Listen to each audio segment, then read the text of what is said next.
一个真正了不起的女子，不是她的美貌有多么的出众，也不是她嫁得有多么的风光，而是她历经生活的重重打击之后，却依然能够守住内心的纯粹，保持着一颗赤诚之心。她不是傻，这是她骨子里的教养，让她无法背弃良知。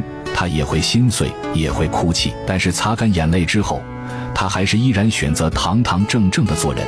别人玩心眼儿，她偏不；别人玩手段，她嫌脏。